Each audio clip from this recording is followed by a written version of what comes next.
ਤੇ ਨਜ਼ਰ ਖਬਰ ਤੇ ਨਜ਼ਰ ਪ੍ਰੋਗਰਾਮ ਦੇ ਵਿੱਚ ਅੱਗੇ ਵਧਣ ਤੋਂ ਪਹਿਲਾਂ ਧੰਨਵਾਦ ਕਰਦੇ ਚੱਲੀਏ ਸਪਾਂਸਰਸ ਦਾ ਜਿਹੜੇ ਜ਼ਰੀਆ ਬਣਦੇ ਨੇ ਇਹਨਾਂ ਪ੍ਰੋਗਰਾਮਾਂ ਨੂੰ ਤੁਹਾਡੇ ਤੱਕ ਪਹੁੰਚਾਉਣ ਦੇ ਲਈ।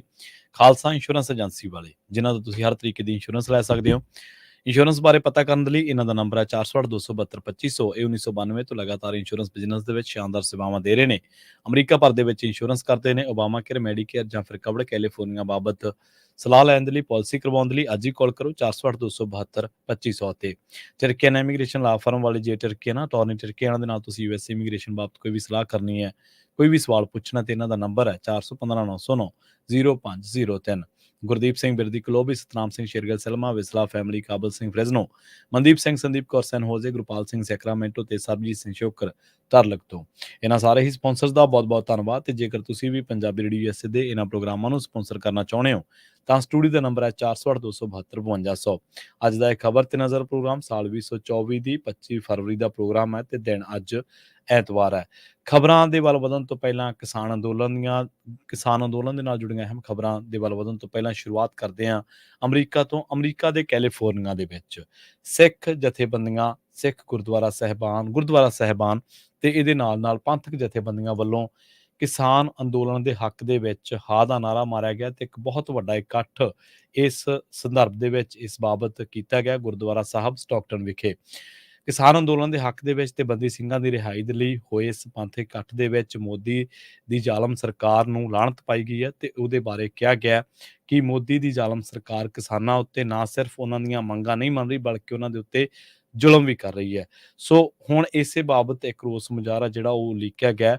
ਆਉਣ ਵਾਲੇ ਸਮੇਂ ਦੇ ਵਿੱਚ ਆਉਣ ਵਾਲੀ 9 ਮਾਰਚ ਨੂੰ ਇਹ ਜਿਹੜਾ ਰੋਸ ਮੁਜ਼ਾਹਰਾ ਇਹ ਕੱਢਿਆ ਜਾਣਾ ਤੇ ਇਸ ਰੋਸ ਮੁਜ਼ਾਹਰੇ ਦੀ ਜਿਹੜੀ ਸ਼ੁਰੂਆਤ ਹੈ 9 ਮਾਰਚ 2024 ਨੂੰ ਸ਼ੁਰੂਆਤ ਹੋਣੀ ਹੈ ਇਹਦੀ ਆਕਲੈਂਡ ਹਾਰਬਰ ਤੋਂ ਤੇ ਇਹਨੇ ਪਹੁੰਚਣਾ ਹੈ ਸੈਨ ਫਰਾਂਸਿਸਕੋ ਦੇ ਤੱਕ, ਇੰਡੀਅਨ ਕੌਂਸੂਲੇਟ ਆਫ ਜਨਰਲ ਤੱਕ ਇਹਨੇ ਪਹੁੰਚਣਾ ਹੈ ਤੇ ਇਸ ਮੋਰਚੇ ਦੇ ਵਿੱਚ ਵੱਖ-ਵੱਖ ਜਿਹੜੇ ਲੋਕ ਨੇ ਇਸ ਰੋਸ ਮੁਜ਼ਾਹਰੇ ਦੇ ਵਿੱਚ ਉਹਨਾਂ ਨੂੰ ਅਪੀਲ ਕੀਤੀ ਗਈ ਹੈ ਕੈਲੀਫੋਰਨੀਆ ਦੇ ਵੱਖ-ਵੱਖ ਹਿੱਸਿਆਂ ਤੋਂ, ਅਮਰੀਕਾ ਦੇ ਵੱਖ-ਵੱਖ ਹਿੱਸਿਆਂ ਤੋਂ, ਜਿੱਥੇ ਵੀ ਤੁਸੀਂ ਇਨਸਾਫ ਪਸੰਦ ਹੋ, ਨਿਆਂ ਪਸੰਦ ਹੋ ਜਾਂ ਜਿਹੜੇ ਵੀ ਲੋਕ ਉੱਥੋਂ ਕਿਸਾਨਾਂ ਦੇ ਨਾਲ ਜਿਹੜਾ ਧੱਕਾ ਹੋ ਰਿਹਾ, ਪਰਿਵਾਰਾਂ ਦੇ ਨਾਲ ਜਿਹੜਾ ਧੱਕਾ ਹੋ ਰਿਹਾ, ਮਜ਼ਦੂਰਾਂ ਦੇ ਨਾਲ ਉਹਨਾਂ ਦੇ ਨਾਲ ਜਿਹੜਾ ਧੱਕਾ ਹੋ ਰਿਹਾ, ਬੰਦੀ ਸਿੰਘਾਂ ਦੀ ਰਿਹਾਈ, ਕੌਮੀ ਘਰ ਖਾਲਿਸਤਾਨ ਦੀ ਪ੍ਰਾਪਤੀ ਦੇ ਲਈ ਇਹ ਰੋਸ ਮੁਜ਼ਾਹਰਾ ਕੱਢਿਆ ਜਾਣਾ ਤੇ ਸਭ ਨੂੰ ਇਹ ਅਪੀਲ ਕੀਤੀ ਗਈ ਹੈ ਕਿ ਤੁਸੀਂ 9 ਮਾਰਚ 2024 ਨੂੰ ਆਕਲੈਂਡ ਹਾਰਬਰ ਤੋਂ San Francisco Indian consulate of general ਤੱਕ ਪਹੁੰਚਣ ਵਾਲੇ ਇਸ ਰੋਸ ਮੁਜ਼ਾਹਰੇ ਦਾ ਹਿੱਸਾ ਜ਼ਰੂਰ ਬਣੋ। ਇਸ ਮੌਕੇ ਬੁਲਾਰਿਆਂ ਨੇ ਜੋ ਅਪੀਲ ਕੀਤੀ ਆ ਉਹ ਅਪੀਲ ਵੀ ਤੁਹਾਨੂੰ ਸੁਣਾਉਂਦੇ ਆ।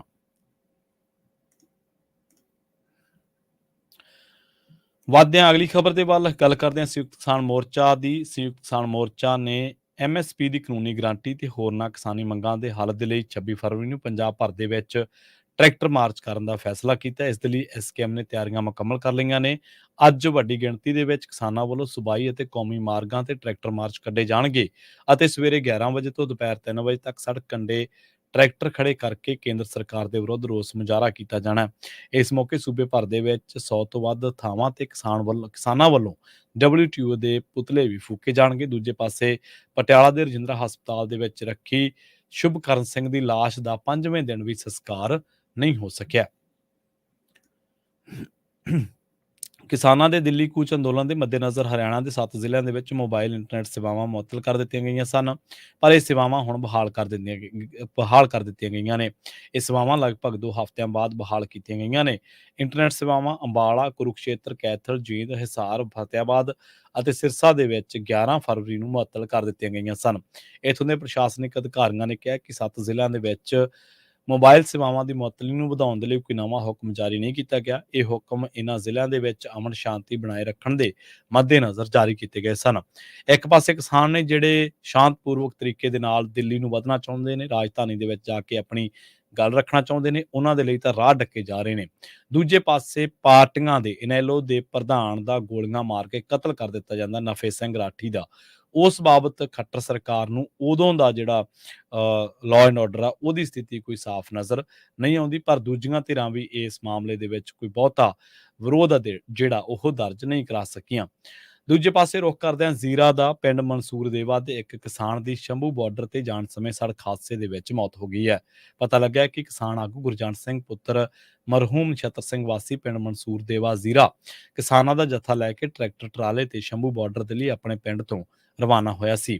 ਸਵੇਰੇ 5 ਵਜੇ ਦੇ ਕਰੀਬ ਉਹ ਰਾਜਪੁਰਾ ਨੇੜੇ ਪਿੰਡ ਬਸੰਤਪੁਰ ਕੋਲ ਪਹੁੰਚੇ ਤਾਂ ਪਿੱਛੋਂ ਆ ਰਹੇ ਤੇਜ਼ ਰਫ਼ਤਾਰ ਘੋੜੇ ਟਰਾਲੇ ਨੇ ਉਹਨਾਂ ਦੀ ਟਰੈਕਟਰ ਟਰਾਲੀ ਨੂੰ ਟੱਕਰ ਮਾਰ ਦਿੱਤੀ। ਇਸੇ ਦੌਰਾਨ ਟਰੈਕਟਰ ਟਰਾਲੀ ਖੇਤਾਂ ਦੇ ਵਿੱਚ ਪਲਟ ਗਈ ਅਤੇ ਗੁਰਜੰਟ ਸਿੰਘ ਦੀ ਮੌਕੇ ਤੇ ਹੀ ਮੌਤ ਹੋ ਗਈ। ਹਾਦਸੇ ਦੇ ਵਿੱਚ 3 ਹੋਰ ਵਿਅਕਤੀ ਜ਼ਖਮੀ ਹੋ ਗਏ ਨੇ ਜੋ ਰਾਜਪੁਰਾ ਦੇ ਹਸਪਤਾਲ ਦੇ ਵਿੱਚ ਜ਼ੇਰੇ ਇਲਾਜ ਨੇ। ਹਾਦਸੇ ਤੋਂ ਬਾਅਦ ਟਰਾਲਾ ਚਾਲਕ ਮੌਕੇ ਤੋਂ ਫਰਾਰ ਹੋ ਗਿਆ। ਸ਼ੰਭੂ ਬਾਰਡਰ ਤੇ ਜਾਰੀ ਕਿਸਾਨ ਧਰਨੇ ਦੇ ਦੌਰਾਨ ਸ਼੍ਰੋਮਣੀ ਕਮੇਟੀ ਵੱਲੋਂ ਜਾਰੀ ਲੰਗਰ ਦੀ ਸੇਵਾ ਦੇ ਵਿੱਚ ਸ਼੍ਰੋਮਣੀ ਕਮੇਟੀ ਦੇ ਪ੍ਰਧਾਨ ਹਰਜਿੰਦਰ ਸਿੰਘ ਧਾਮੀ ਵੀ ਸ਼ਾਮਲ ਹੋਏ। ਇਸੇ ਦੌਰਾਨ ਉਹਨਾਂ ਕਿਸਾਨਾਂ ਮਜ਼ਦੂਰਾਂ ਦੀ ਚੜ੍ਹਦੀ ਕਲਾ ਦੇ ਲਈ ਅਰਦਾਸ ਕੀਤੀ ਅਤੇ ਖਨੌਰੀ ਬਾਰਡਰ ਤੇ ਸ਼ਹੀਦ ਹੋਏ ਨੌਜਵਾਨ ਸ਼ੁਭਕਰਨ ਸਿੰਘ ਸਣੇ ਸਮੂਹ ਮੋਰਚਿਆਂ ਤੇ ਸ਼ਹੀਦ ਹੋਣ ਵਾਲੇ ਕਿਸਾਨਾਂ ਨੂੰ ਸ਼ਰਧਾਂਜਲੀ ਭੇਂਟ ਕੀਤੀ। ਧਾਮੀ ਨੇ ਕਿਸਾਨਾਂ ਨੂੰ ਲੰਗਰ ਵਰਤਾਉਣ ਦੀ ਸੇਵਾ ਵੀ ਕੀਤੀ। ਇਸ ਮੌਕੇ ਉਹਨਾਂ ਬਾਰਡਰ ਤੇ ਚੱਲ ਰਹੇ ਮੈਡੀਕਲ ਕੈਂਪ ਦਾ ਦੌਰਾ ਕਰਦਿਆਂ ਕਿਹਾ ਕਿ ਸ਼੍ਰੋਮਣੀ ਕਮੇਟੀ ਵੱਲੋਂ ਲੰਗਰ ਤੇ ਦਵਾਈਆਂ ਦੀ ਸੇਵਾ ਲਗਾਤਾਰ ਜਾਰੀ ਰਹੇਗੀ। ਉਹਨਾਂ ਕਿਹਾ ਕਿ ਕੇਂਦਰ ਦੀ ਵਾਅਦਾ ਖਿਲਾਫੀ ਦੇ ਖਿਲਾਫ ਉਸ ਵਾਅਦਾ ਖਿਲਾਫੀ ਦੇ ਕਰਕੇ ਕਿਸਾਨ ਮੁੜ ਦਿੱਲੀ ਜਾਣ ਦੇ ਲਈ ਮਜਬੂਰ ਹੋਏ ਨੇ ਤੇ ਹਕੂਮਤਾਂ ਤਾਨਾਸ਼ਾਹੀ ਤਰੀਕੇ ਦੇ ਨਾਲ ਬਾਰਡਰਾਂ ਰੋਕ ਕੇ ਉਹਨਾਂ ਦੇ ਉੱਤੇ ਤਸ਼ੱਦਦ ਕਰ ਰਹੀਆਂ ਨੇ। ਉਹਨਾਂ ਕਿਹਾ ਕਿ ਕਿਸਾਨੀ ਪਰਿਵਾਰ ਦੇ ਨਾਲ ਸੰਬੰਧਿਤ ਹੋਣ ਕਰਕੇ ਉਹ ਜਾਣਦੇ ਨੇ ਕਿ ਸਰਕਾਰਾਂ ਨੇ ਖੇਤੀ ਨੂੰ ਮੁਨਾਫੇ ਵਾਲਾ ਧੰਦਾ ਨਹੀਂ ਰਹਿਣ ਦਿੱਤਾ। ਉਹਨਾਂ ਕਿਹਾ ਕਿ ਕਿਸਾਨ ਜਥੇਬੰਦੀਆਂ ਸ਼ਾਂਤਮਈ ਢੰਗ ਦੇ ਨਾਲ ਸੰਘਰਸ਼ ਕਰ ਰਹੀਆਂ ਨੇ ਜਦਕਿ ਪੁਲਿਸ ਵੱਲੋਂ ਉਹਨਾਂ ਤੇ ਜ਼ਬਰ ਢਾਇਆ ਜਾ ਰਿਹਾ ਹੈ। ਧਾਮੀ ਨੇ ਕਿਹਾ ਕਿ ਸਰਕਾਰਾਂ ਦੇ ਇਸ ਰਵੱਈਏ ਦੇ ਨਾਲ ਉਹਨਾਂ ਦਾ ਅਸਲ ਚਿਹਰਾ ਸਾਹਮਣੇ ਆ ਗਿਆ। ਪੰਜਾਬ ਦੇ ਪੌਣੇ 8 ਲੱਖ ਕਿਸਾਨ ਪ੍ਰਧਾਨ ਮੰਤਰੀ ਕਿਸਾਨ ਨਿਧੀ ਯੋਜਨਾ ਦੇ ਵਿੱਚੋਂ ਬਾਹਰ ਕੱਢ ਦਿੱਤੇ ਗਏ ਨੇ ਅਤੇ ਕਿਸਾਨ ਹੁਣ ਕੇਂਦਰੀ ਸਕੀਮ ਦੇ ਤਹਿਤ ਸਾਲਾਨਾ ਮਿਲਣ ਵਾਲੀ 6000 ਰੁਪਏ ਦੀ ਸਹਾਇਤਾ ਰਾਸ਼ੀ ਤੋਂ ਵਾਂਝੇ ਹੋ ਜਾਣਗੇ। ਇਸ ਵੇਲੇ ਪੰਜਾਬ ਦੇ ਕਿਸਾਨ ਸ਼ੰਭੂ ਅਤੇ ਖਨੌਰੀ ਬਾਰਡਰ ਤੇ ਕੇਂਦਰ ਸਰਕਾਰ ਦੇ ਖਿਲਾਫ ਸੰਘਰਸ਼ ਕਰ ਰਹੇ ਨੇ। ਇਸ ਸਕੀਮ ਦੇ ਤਹਿਤ ਪੰਜਾਬ ਦੇ ਵਿੱਚ ਲਾਭਪਾਤਰੀ ਕਿਸਾਨਾਂ ਦੀ ਗਿਣਤੀ ਲੰਘੇ 1 ਸਾਲ ਦੇ ਦੌਰਾਨ ਗਿਣਤੀ ਦੇ ਵਿੱਚ 45% ਦੀ ਕਮੀ ਆਈ ਹੈ। ਪਤਾ ਲੱਗਿਆ ਕਿ ਸਮੁੱਚੇ ਦੇਸ਼ ਦੇ ਵਿੱਚੋਂ ਇਕਲੌਤਾ ਪੰਜਾਬ ਅਜਿਹਾ ਸੂਬਾ ਹੈ ਜਿੱਥੇ ਇੱਕ ਵਰ੍ਹੇ ਦੇ ਵਿੱਚ ਸਭ ਤੋਂ ਵੱਧ ਲਾਭਪਾਤਰੀ ਕਿਸਾਨਾਂ ਨੂੰ ਸਕੀਮ ਦੇ ਵਿੱਚੋਂ ਬਾਹਰ ਕਰ ਦਿੱਤਾ ਗਿਆ ਜਦਕਿ ਦੂਜੇ ਸੂਬਿਆਂ ਦੇ ਵਿੱਚ ਇੰਨੀ ਕਮੀ ਦਰਜ ਨਹੀਂ ਕੀਤੀ ਗਈ। ਸਰਕਾਰੀ ਅੰਕੜਿਆਂ ਦੇ ਮੁਤਾਬਕ ਸੂਬੇ ਦੇ ਵਿੱਚ ਇਸ ਕੇਂਦਰੀ ਸਕੀਮ ਦੇ ਤਹਿਤ 2022-23 ਦੇ ਵਿੱਚ 6000 ਰੁਪਏ ਸਾਲਾਨਾ ਹਾਸਲ ਕਰਨ ਵਾਲੇ 17,07,000 ਕਿਸਾਨ ਸਨ ਜਦਕਿ ਹੁਣ ਇਹਨਾਂ ਦੀ ਗਿਣਤੀ ਸਾਲ 2023-24 ਵਾਸਤੇ ਘਟ ਕੇ 9,33,000 ਰਹਿ ਗਈ ਹੈ ਜੋ ਕਿ 45% ਘੱਟ ਕਹੀ ਜਾ ਸਕਦੀ ਹੈ। ਸੰਸਦ ਦੇ ਲੰਘੇ ਸੈਸ਼ਨ ਦੇ ਵਿੱਚ ਕੇਂਦਰੀ ਖੇਤੀਬਾੜੀ ਮੰਤਰੀ ਅਰਜੁਨ ਮੁੰਡਾ ਨੇ ਇਹ ਆંકੜੇ ਸਾਂਝੇ ਕੀਤੇ ਨੇ। ਕੇਂਦਰ ਸਰਕਾਰ ਵੱਲੋਂ ਸਾਲ ਦੇ ਵਿੱਚ 3 ਕਿਸ਼ਤਾਂ ਦੇ ਵਿੱਚ ਕਿਸਾਨਾਂ ਨੂੰ 6000 ਰੁਪਏ ਦੀ ਰਕਮ ਦਿੱਤੀ ਜਾਂਦੀ ਹੈ। ਪੰਜਾਬ ਦਾ ਕਿਸਾਨ ਪਹਿਲਾਂ ਹੀ ਆਰਥਿਕ ਸੰਕਟ ਦੇ ਵਿੱਚੋਂ ਲੰਘ ਰਿਹਾ ਜਿਨ੍ਹਾਂ ਨੂੰ ਅਜਿਹੇ ਅੰਕੜਿਆਂ ਤੋਂ ਜਾਪਦਾ ਹੈ ਉਹਨਾਂ ਦੇ ਨਾਲ ਕੇਂਦਰ ਵਿਤਕਰਾ ਕਰ ਰਿਹਾ ਹੈ। ਇਹ ਕੇਂਦਰ ਦੀ ਰਾਸ਼ੀ 5 ਏਕੜ ਤੋਂ ਘੱਟ ਜ਼ਮੀਨ ਦੀ ਮਾਲਕੀ ਵਾਲੇ ਕਿਸਾਨਾਂ ਨੂੰ ਦਿੱਤੀ ਜਾਂਦੀ ਹੈ ਜਿਨ੍ਹਾਂ ਦੀ ਇੱਕ ਆਮਦਨ ਹੱਦ ਨਿਸ਼ਚਿਤ ਕੀਤੀ ਜਾਂਦੀ ਹੈ। ਇਸ ਯੋਜਨਾ ਦੇ ਲਾਭਪਾਤਰੀਆਂ ਦੇ ਵਿੱਚ ਪੰਜਾਬ ਦੇ ਵਿੱਚ 45%, ਤਾਮਿਲਨਾਡੂ ਦੇ ਵਿੱਚ 30%, ਝਾਰਖੰਡ ਦੇ ਵਿੱਚ 30%, ਗੁਜਰਾਤ ਦੇ ਵਿੱਚ 18%, ਉੱਤਰ ਪ੍ਰਦੇਸ਼ ਦੇ ਵਿੱਚ 16%, ਰਾਜਸਥਾਨ ਦੇ ਵਿੱਚ 5%, 15% ਅਤੇ ਮਹਾਰਾਸ਼ਟਰ ਦੇ ਵਿੱਚ 11% ਦੀ ਕਮੀ ਦੇਖੀ ਗਈ ਹੈ ਜਦਕਿ ਜੇਕਰ ਇਹਨਾਂ ਦਾ ਮੁਕਾਬਲਾ ਦੇਖੀ ਜਾਂ ਅੰਕੜਿਆਂ ਤੇ ਗੌਰ ਕਰੀਏ ਤਾਂ ਸਭ ਤੋਂ ਵੱਧ ਕਮੀ ਪੰਜਾਬ ਦੇ ਵਿੱਚ ਦੇਖੀ ਗਈ ਹੈ। ਉਧਰ ਦੂਜੇ ਪਾਸੇ ਬੀਕੇਯੂ ਗਰਾਹਾਂ ਦਾ ਕਹਿਣਾ ਇਹ ਹੈ ਕਿ ਕੇਂਦਰੀ ਸਕੀਮ ਦੇ ਮਾਪਦੰਡ ਹੀ ਗਲਤ ਨੇ ਕਿਉਂਕਿ ਇਸ ਸਕੀਮ ਦੇ ਤਹਿਤ ਯੋਗਤਾ ਦਾ ਆਧਾਰ ਜੇ ਫਾਰਮਾਂ ਨੂੰ ਬਣਾਇਆ ਜਾਂਦਾ ਹੈ। ਉਹਨਾਂ ਕਿਹਾ ਕਿ ਕੇਂਦਰ ਵੱਲੋਂ ਜੇ ਫਾਰਮਾਂ ਤੋਂ ਕਿਸਾਨਾਂ ਦੀ ਕੁੱਲ ਆਮਦਨ ਤਾਂ ਦੇਖ ਲਈ ਜਾਂਦੀ ਹੈ ਪਰ ਇਸ ਆਮਦਨੀ ਦੇ ਵਿੱਚੋਂ ਕਿਸਾਨਾਂ ਦੇ ਲਾਗਤ ਖਰਚੇ ਨਹੀਂ ਘਟਾਏ ਜਾਂਦੇ ਜਿਸ ਕਰਕੇ ਵੱਡੀ ਗਿਣਤੀ ਕਿਸਾਨ ਅਯੋਗ ਐਲਾਨ ਦਿੱਤੇ ਜਾਂਦੇ ਨੇ। ਪੰਜਾਬ ਮੰਡੀ ਬੋਰਡ ਵੱਲੋਂ ਜੋ ਜੇ ਫਾਰਮ ਦਿੱਤੇ ਜਾਂਦੇ ਨੇ ਉਸ ਤੇ ਫਸਲ ਦੀ ਕੁੱਲ ਰਕਮ ਦਰਜ ਹੁੰਦੀ ਹੈ ਜਦਕਿ ਉਸ ਫਸਲ ਨੂੰ ਪੈਦਾ ਕਰਨ ਵਾਸਤੇ ਜੋ ਖਰਚੇ ਹੁੰਦੇ ਨੇ ਉਹਨਾਂ ਨੂੰ ਆਮਦਨ ਦੇ ਵਿੱਚੋਂ ਘਟਾਇਆ ਨਹੀਂ ਜਾਂਦਾ। ਇਸ ਦੇ ਨਾਲ ਹੀ ਕਿਸਾਨ ਆਗੂਆਂ ਨੇ ਵੀ ਕਿਹਾ ਕਿ ਕੇਂਦਰ ਸਰਕਾਰ ਪੰਜਾਬ ਦੇ ਕਿਸਾਨਾਂ ਦੇ ਨਾਲ ਕਿਹੜ ਕੱਢ ਰਹੀ ਹੈ ਕਿਉਂਕਿ ਪੰਜਾਬ ਦੇ ਕਿਸਾਨਾਂ ਨੇ ਹੀ ਅਗਵਾਈ ਕਰਕੇ 3 ਕਾਲੇ ਕਾਨੂੰਨ ਸੰਘਰਸ਼ ਲੜ ਕੇ ਵਾਪਸ ਕਰਵਾਏ ਸਨ। ਉਹਨਾਂ ਕਿਹਾ ਕਿ ਸੂਬਾ ਸਰਕਾਰ ਦੇ ਫੰਡ ਵੀ ਕੇਂਦਰ ਨੇ ਰੋਕੇ ਹੋਏ ਨੇ। ਗੱਲ ਕਰਦੇ ਹਾਂ ਇੱਕ ਮਾਲ ਗੱਡੀ ਦੀ ਜਿਹੜੀ ਬਿਨਾਂ ਡਰਾਈਵਰ ਤੋਂ ਜਿਹੜੀ ਆ ਉਹ ਹੁਸ਼ਿਆਰਪੁਰ ਪੁੱਜ ਗਈ।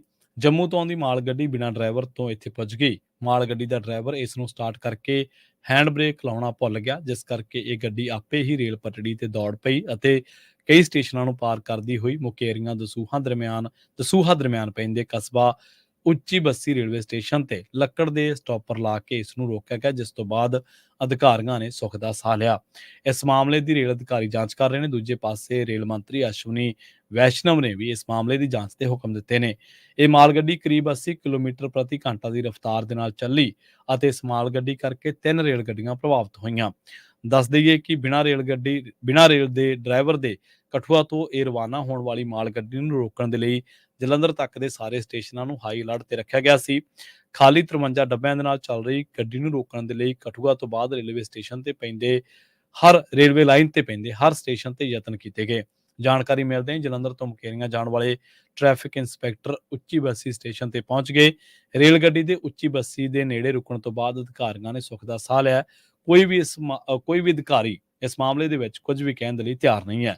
ਪਤਾ ਲੱਗਾ ਕਿ ਜੰਮੂ ਕਸ਼ਮੀਰ ਦੇ ਕਠੂਆ ਸਟੇਸ਼ਨ ਤੇ ਖੜੀ ਮਾਲ ਗੱਡੀ ਦਾ ਡਰਾਈਵਰ ਮਾਲ ਗੱਡੀ ਦਾ ਇੰਜਨ ਸਟਾਰਟ ਕਰਕੇ ਬਿਨਾਂ ਹੈਂਡ ਬ੍ਰੇਕ ਲਗਾਇਆ ਅਚਾਨਕ ਕਿਸੇ ਕਾਰਨ ਕਰਕੇ ਹੇਠਾਂ ਉਤਰ ਗਿਆ ਸੀ। ਗੱਡੀ ਢਲਾਨ ਤੇ ਖੜੀ ਸੀ, ਇਸ ਕਰਕੇ ਬਿਨਾਂ ਡਰਾਈਵਰ ਹੀ ਪਠਾਨਕੋਟ ਨੂੰ ਚੱਲ ਪਈ ਅਤੇ ਹੌਲੀ-ਹੌਲੀ ਇਹਦੀ ਸਪੀਡ ਵੱਧ ਕੇ 80 ਕਿਲੋਮੀਟਰ ਪ੍ਰਤੀ ਘੰਟਾ ਤੱਕ ਜਾ ਪੁੱਜੀ ਸੀ। ਜੰਮੂ ਰੇਲਵੇ ਡਿਵੀਜ਼ਨ ਦੇ ਟ੍ਰੈਫਿਕ ਮੈਨੇਜਰ ਅਸ਼ੋਕ ਕੁਮਾਰ ਸਿਨਹਾ ਨੇ ਦੱਸਿਆ ਕਿ ਘਟਨਾ ਦੇ ਕਾਰਨਾਂ ਦੀ ਜਾਂਚ ਕੀਤੀ ਜਾ ਰਹੀ ਹੈ ਤੇ ਜਾਂਚ ਉਪਰੰਤ ਦੋਸ਼ੀ ਪਾਏ ਜਾਣ ਵਾਲੇ ਮੁਲਾਜ਼ਮ ਦੇ ਖਿਲਾਫ ਕਾਰਵਾਈ ਕੀਤੀ ਜਾਵੇਗੀ। ਰੁੱਖ ਕਰਦੇ ਹਾਂ ਲੰਬੀ ਦਾ, ਜਿੱਥੇ ਪੁਲਿਸ ਨੇ ਪਿੰਡ ਤਪਾਖੇੜਾ ਦੇ ਵਿੱਚ ਨਸ਼ਾ ਤਸਕਰ ਦੇ ਖਿਲਾਫ ਕਾਰਵਾਈ ਕਰਦਿਆਂ ਜਸ਼ਨਦੀਪ ਸਿੰਘ ਉਰਫ ਜਸ਼ਨ ਦੀ ਕਰੀਬ 9,65,000 ਰੁਪਏ ਦੀ ਜਾਇਦਾਦ ਜ਼ਬਤ ਕਰ ਲਈ ਹੈ। ਲੰਬੀ ਸਬ ਡਿਵੀਜ਼ਨ ਦੇ ਡੀਐਸਪੀ ਫਤਿਹ ਸਿੰਘ ਬਰਾੜ ਅਤੇ ਥਾਣਾ ਲੰਬੀ ਦੇ ਮੁਖੀ ਗੁਰਤੇਜ ਸਿੰਘ ਨੇ ਇਸ ਜਾਇਦਾਦ ਦੇ ਬਾਹਰ ਪ੍ਰਾਪਰਟੀ ਸੀਲ ਕਰਨ ਦਾ ਨੋਟਿਸ ਲਗਾ ਦਿੱਤਾ ਹੈ। ਡੀਐਸਪੀ ਨੇ ਦੱਸਿਆ ਕਿ ਜਸ਼ਨਦੀਪ ਕੋਲੋਂ ਸਾਲ 2022 ਦੇ ਵਿੱਚ ਵੱਡੀ ਮਾਤਰਾ ਦੇ ਵਿੱਚ ਨਸ਼ਾ ਬਰਾਮਦ ਹੋਇਆ ਸੀ। ਉਸ ਦੇ ਖਿਲਾਫ ਥਾਣਾ ਲੰਬੀ ਦੇ ਵਿੱਚ ਐਨਡੀਪੀਐਸ ਦੀਆਂ ਧਾਰਾਵਾਂ ਦੇ ਤਹਿਤ ਕੇਸ ਦਰਜ ਕੀਤਾ ਗਿਆ ਸੀ ਅਤੇ ਦਿੱਲੀ ਸਥਿਤ ਅਥਾਰਟੀ ਵੱਲੋਂ ਨਿਰਦੇਸ਼ ਮਿਲਣ ਤੇ ਉਕਤ ਨਸ਼ਾ ਤਸਕਰ ਦੀ ਜਾਇਦਾਦ ਜ਼ਬਤ ਕਰਨ ਦੀ ਕਾਰਵਾਈ ਅਮਲ ਦੇ ਵਿੱਚ ਲਿਆਂਦੀ ਹੈ। ਹੁਣ ਇਸ ਪ੍ਰਾਪਰਟੀ ਨੂੰ ਵੇਚਿਆ ਨਹੀਂ ਜਾ ਸਕੇਗਾ। ਗੱਲ ਕਰਦੇ ਹਾਂ ਹਲਦਵਾਨੀ ਹਿੰਸਾ ਦੀ। ਉੱਤਰਾਖੰਡ ਪੁਲਿਸ ਨੇ ਹਲਦਵਾਨੀ ਹਿੰਸਾ ਦੇ ਕਥਿਤ ਮੁੱਖ ਸਾਜ਼ਿਸ਼ ਘਾੜੇ ਅਬਦੁਲ ਮਲਿਕ ਨੂੰ ਦਿੱਲੀ ਤੋਂ ਗ੍ਰਿਫਤਾਰ ਕਰਨ ਦਾ ਦਾਅਵਾ ਕੀਤਾ ਅਤੇ ਉਸ ਨੂੰ ਉੱਤਰਾਖੰਡ ਪੁਲਿਸ ਨੈਨੀਤਾਲ ਲੈ ਆਈ ਹੈ। ਨੈਨੀਤਾਲ ਦੇ ਐਸਐਸਪੀ ਪ੍ਰਹਲਾਦ ਨਰਾਇਣ ਮੀਨਾ ਨੇ ਦੱਸਿਆ ਕਿ ਗੁਜਰਾਤ, ਦਿੱਲੀ, ਮਹਾਰਾਸ਼ਟਰ, ਉੱਤਰ ਪ੍ਰਦੇਸ਼ ਅਤੇ ਬਿਹਾਰ ਸਣੇ ਵੱਖ-ਵੱਖ ਸੂਬਿਆਂ ਦੇ ਵਿੱਚ ਮਾਲਿਕ ਅਤੇ ਉਸਦੇ ਪੁੱਤਰ ਅਬਦੁਲ ਮੁਆਇਦ ਦੀ ਭਾਲ ਦੇ ਲਈ 3 ਟੀਮਾਂ ਬਣਾਈਆਂ ਗਈਆਂ ਸਨ। ਉਹਨਾਂ ਦੱਸਿਆ ਕਿ ਇਹਨਾਂ ਦੇ ਵਿੱਚੋਂ ਇੱਕ ਟੀਮ ਨੇ ਮਾਲਿਕ ਨੂੰ ਦਿੱਲੀ ਤੋਂ ਗ੍ਰਿਫਤਾਰ ਕਰ ਲਿਆ, ਪਰ ਉਸਦੇ ਪੁੱਤਰ ਦੀ ਅਜੇ ਵੀ ਭਾਲ ਜਾਰੀ ਹੈ। ਉਹਨਾਂ ਕਿਹਾ ਕਿ ਅਸੀਂ ਮਾਲਿਕ ਨੂੰ ਹਲਦਵਾਨੀ ਲੈ ਆਏ ਹਾਂ, ਉਹ ਸਾਡੀ ਹਿਰਾਸਤ ਦੇ ਵਿੱਚ ਹੈ ਤੇ ਜਲਦੀ ਉਸ ਨੂੰ ਅਦਾਲਤ ਦੇ ਵਿੱਚ ਪੇਸ਼ ਕੀਤਾ ਜਾਵੇਗਾ। ਪੁਲਿਸ ਨੇ ਦੱਸਿਆ ਕਿ ਇਸ ਮਾਮਲੇ ਦੇ ਵਿੱਚ ਹੁਣ ਤੱਕ ਗ੍ਰਿਫਤਾਰ ਕੀਤੇ ਗਏ ਮੁਲਜ਼ਮਾਂ ਦੀ ਸੰਖਿਆ 81 ਤੋਂ ਵੱਧ ਹੋ ਚੁੱਕੀ ਹੈ। ਇਸ ਦੇ ਨਾਲ ਹੀ ਪੰਜਾਬੀ ਖਬਰਾਂ ਦੇ ਇਸ ਬੁਲੇਟਿਨ ਦੇ ਵਿੱਚ ਹੁਣ ਤੱਕ ਲਈ ਬਸ ਇੰਨਾ ਹੀ। ਮੈਨੂੰ ਪ੍ਰਵੀਨ ਸ਼ਰਮਾ ਨੂੰ ਇੱਥੇ ਦੀ ਇਜਾਜ਼ਤ। ਜੁੜੇ ਰਹੋ ਪੰਜਾਬੀ ਰੇਡੀਓ USA ਦੇ ਨਾਲ। ਬਹੁਤ ਬਹੁਤ ਧੰਨਵਾਦ। ਸਤਿ ਸ੍ਰੀ ਅਕਾਲ।